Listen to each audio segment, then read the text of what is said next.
Ohangarondagi Mustaqillik mahallasida kichik bir do'kon ish boshladi. Unda asosan sabzavot va oziq-ovqat mahsulotlari sotiladi. Do'kon juda mo'jaz, ammo shu mo'jazgina do'kon Mashhura va uning ukasi uchun juda ulkan ma'no kasb etadi.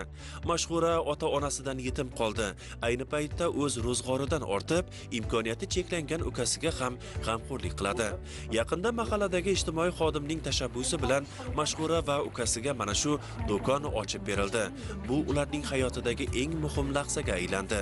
Do'kon ularga nafaqat moliyaviy manba emas, balki ijtimoiy olamda o'z o'rnini topish, hayotga yangi ko'z bilan qarashga yordam berdi. Mana shu kichkina do'konimiz bizni hozirgi daromad manbayimiz hisoblanadi. Masalan, ukam ikkinchi guruh nogironi. Bizga mahalla tomonidan, ijtimoiy himoya tomonidan yordam berilgan. Katta daromad berishi ham mumkin. Odam harakatda bo'lishi kerak deb o'ylayman-da. Bizga ko'proq yordam bergan mana shu ijtimoiy xodimlari bizdan xabar olib turgan. Hozir mana ukamni unga qo'yishdi. Sanatoriya yo'llanmasi bo'yicha dam olib kelishga ro'yxatga qo'yib qo'yishdi. Ota-onam o'tib ketganda singlim uzatilgan. Hozirgi kunda ukamni o'zim qarab turibman-da, ukamga qaramasam bo'lmaydi. Ikkinchi guruh nogironi.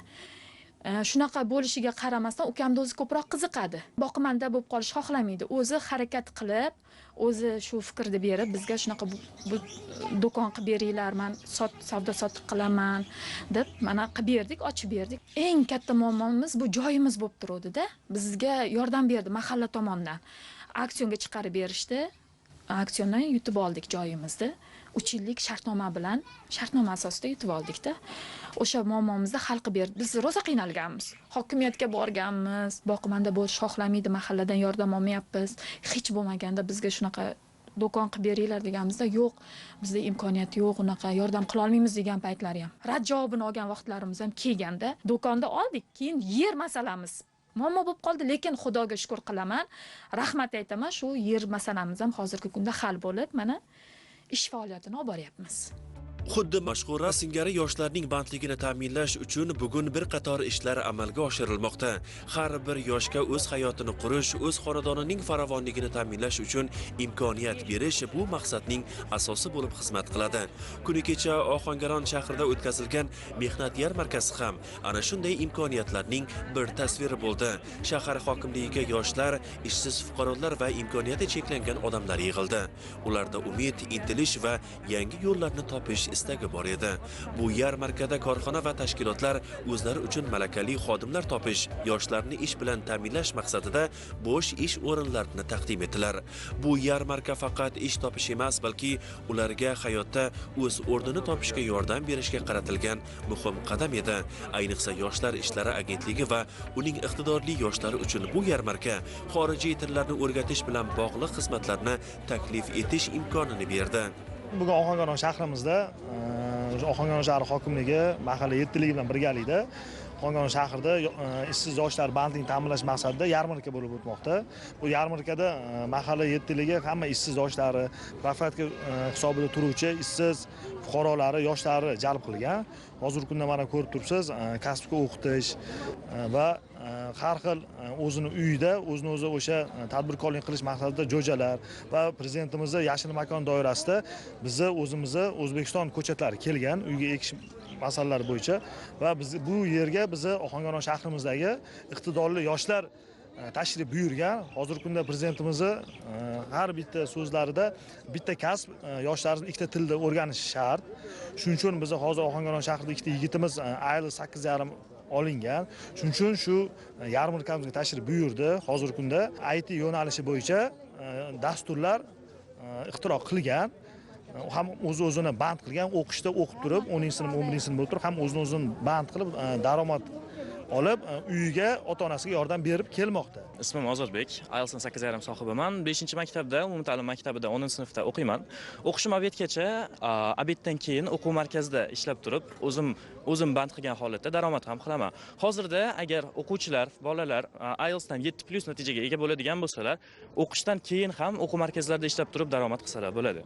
Demak, o'sha ilm hozir pul bo'ladigan payt, to'g'rimi? Ha, ilm hozir pul bo'ladigan payt, ilmli odam yoki til bilgan odam hech qachon sarson bo'lib qolib ketmaydi-da. Xorijdagi odamlar bilan gaplashish, muloqot qilish oddiy o'zbeklar bilan gaplashgandek bo'lib qoladi va u odamlardan buyurtmalar olib turib, IT, ya'ni hozirda zamonaviy kasblardan ham foydalansa bo'ladi. Men o'zim Xongoronda joylashgan o'quv markazida 2 yil davomida o'qidim. Maktab o'quvchilari qatnashmoqda, chunki biz ishsiz o'sha yoshlarimizga bular o'quv markazlari ham qatnashmoqda. O'sha ta'lim olishini o'sha zamonaviy tillarga va zamonaviy IT yo'nalish, dastur, robototexnikaga bo'yicha jalb qilib, o'sha 6 oylik kasblarga o'qish bo'yicha. O'qishdan keyin bemalol to'garaklarga qatnashsa bo'ladi. Hozirgi kunda biz Ohangaron shahri bo'yicha yoshlar daftarida 100 ga nafar yoshlari zamonaviy tillarga va zamonaviy robototexnika o'sha dasturlashga 6 oyligiga to'lab berib, hozirgi kunda yoshlari o'qityapmiz. Ular kelajakda sertifikatlarni olib ishli bo'lyapti. Mana hozirgi kunda 8,5 oilasi bor yoshimiz ham dasturlash qilyapti, ham programmalar qilyapti, ham o'sha programmalari o'sha korxonalarga sotyapti. Yarmarka doirasida tibbiy ko'riklar ham o'tkazildi. Buning ortidagi g'oya oddiy edi. Sog'lom insongina mehnat qilib, o'z hayotini farovon qilishga qodir.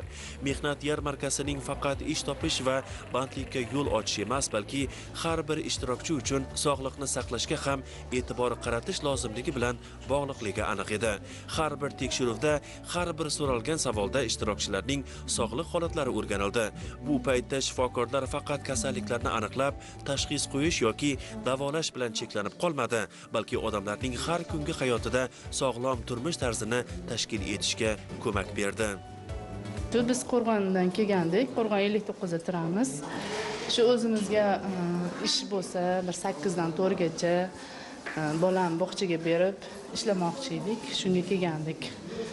3 ta o'g'lim bor, bittasi maktabda yuradi, bittasi bog'chada. Buni ham endi bog'chaga bersam, shunaqa qilib ro'zg'origa sal yordam bermoqchi bo'lib ish izlab kelgandik. Turmush o'rtog'ingiz nima ish qiladi?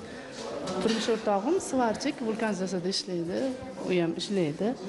Endi uyda bekor o'tirgandan sal bo'lsa ham oilaga hissamni qo'shsam degandim. Hammani baribir o'zi ishlab topgan puliga yetmaydi. Mana o'zim ham yaqinda mazam bo'lmadi, grija bo'ldim. O'sha bilmaganimcha to'g'ri sog'ligimga e'tibor bermadim. Har doim tekshiruvdan o'tib, me'da smetdan o'tib turish kerak ekanligiga o'zimga xulosa chiqardim. Sog'lom inson bemalol harakat qiladi, mehnat qiladi, farzandlariga qaraydi, turmush o'rtog'iga qaraydi. Har tomonlama o'zini nima deydi? O'ziga ishonib mehnat qiladi-da. Asalan sizning qo'lingizdan nima ishlar keladi? Qanday ish bo'lsa sizga ko'proq o'sha daromadli bo'ladi yoki sizga qulay bo'ladi? Masalan, o'zim tikuvchilik bilan shug'ullanaman. Grija bo'lib qolganim uchun o'tirish mumkin emas deganim uchun iloji bo'lsa tikka turib ishlaydigan ish qidirayotgandim.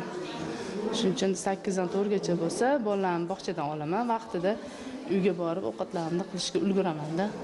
Mehnat qilgan inson sog'lom bo'lishini shifokorlar alohida ta'kidlashdi. Ularga ko'ra, mehnat faqat iqtisodiy foyda emas, balki insonning sog'ligi uchun ham muhimdir. Zotan, doim harakatda bo'lish odamning jismoniy holatiga ham ta'sir ko'rsatadi. Shifokorlar mehnat insonning ruhiyatiga ham ta'sir o'tkazishini, shu bilan birga uning ruhiy barqarorligini saqlashga yordam berishiga ishonch bildirishdi. Mehnat qilish orqali inson nafaqat o'zi uchun, balki atrofdagilar uchun ham yangi imkoniyatlar yaratadi. Bizning nogironlarimiz tadbirkorlik bilan shug'ullanishga harakat qilishyapti. Masalan, mening kasallarimdan ayrimlarni aytishim mumkin, ular tadbirkorlik bilan shug'ullanish uchun ham kelishgan hozirgi yarmarkaga.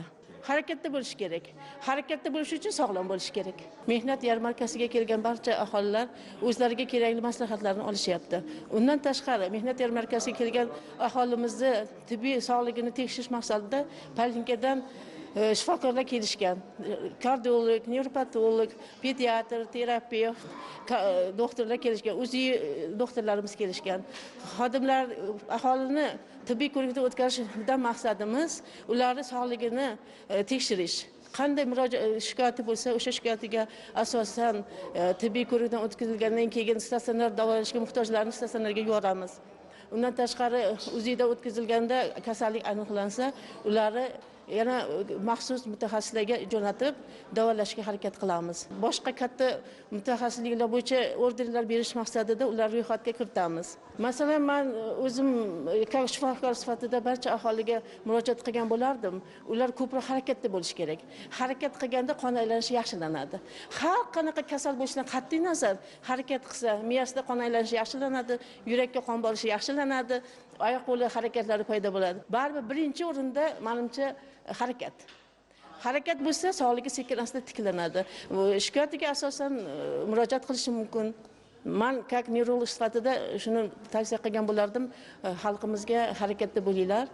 Vaqtida davolanishga harakat qilinglar.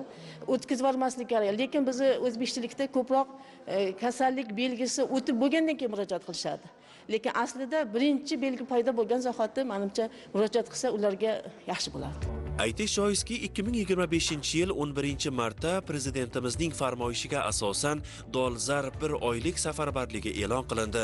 Bu safarbarlikning asosiy maqsadi aholini ish bilan ta'minlash va ularning iqtisodiy holatini yaxshilashdir. Safarbarlik davrida aholiga ko'rsatilgan yordam turli xil resurslar orqali ta'minlanadi. Bandlik vazirligi, Markaziy bank, hokim yordamchilari va mahalla bankirlari bilan birgalikda aholini parranda, chorva mollari, asalari qutilari va ixcham issiqxonalar bilan ta'minlash choralari ko'riladi. Farmoyishda belgilangan vazifalarga muvofiq safarbarlik davrida mas'ullar ish bilan band bo'lmagan yoshlarga, aholiga yangi ish o'rinlarini yaratish va mavjud ish o'rinlariga muhtojlarni jalb qilishga alohida e'tibor qaratadilar. Shuningdek, kichik va o'rta bizneslarning rivojlanishini rag'batlantirish, fermerlarga qo'shimcha yordam ko'rsatish va ishlab chiqarishni yo'lga qo'yish uchun zarur resurslar taqdimoti olib boriladi. Prezidentimizning farmoyishiga ko'ra, bu safarbarlikning barcha amaliy ko'rsatkichlari aniq belgilab berilgan. Mahalladagi ijtimoiy xizmatlar markazlari va tadbirkorlar bilan birgalikda ishsizlikni kamaytirish hamda aholiga samarali yordam berish maqsadida barcha zarur choralar ko'riladi. Ohangaron shahrida o'tkazilgan tadbir doirasida esa aholiga arzonlashtirilgan daraxt ko'chatlari va tovuq jo'jalari taqdim etildi. Bugun yarmarka bo'lyapti. Mana jo'jani yarim pulga oldik. O'zi tuxum 1000 so'm bo'lsa 400 so'mdan oldik jo'jani. O'tgan safar 8-mart kuni ham mahallamizda 400 so'mdan jo'ja tarqatildi. Shu 7 xazinani biri biz har doim boqib yuramiz. Kurkalar 150 talab kurka chiqazganman o'z uyda. Shu jo'ja qilamiz, hovlida turamiz, bekarchilikdan. Dangas odam hech qachon boy bo'lmaydi. Harakat qilgan odam hamisha boy, badavlat bo'lib yuradi. Mehnati hech qanaqa og'irlik joyi yo'q. 100 ta oldik. Shu yemini, donini berib xabar olib turamiz. Bo'ldi, issiq joyda boqyapmiz. Rahmat shu tadbirkorlarga shunchalik xalqqa o'ylab arzon qilib bergani uchun. Prezidentimizga rahmat shunday sharoitlar yaratib bergani uchun xalqimizga, yurtimizga. Yurtimiz tinch bo'lsa, mana shunaqa bemalol xursandchilik bo'ladi. Odamlar talashib, tortishib olyapti. O'tgan safar oldim, yana keldim olishga. Xulosa qilib aytganda, yurtboshimizning farmoyishiga asosan e'lon qilingan dolzarb bir oylik safarbarligi aholini ish bilan ta'minlash va ularning ijtimoiy-iqtisodiy farovonligini oshirishga yo'naltirilgan muhim qadam bo'ldi. Ohangaron shahrida tashkil etilgan yarmarka esa nafaqat ishsizlikning oldini olish, balki kambag'allikni qisqartirishda ham muhim ahamiyat kasb etadi.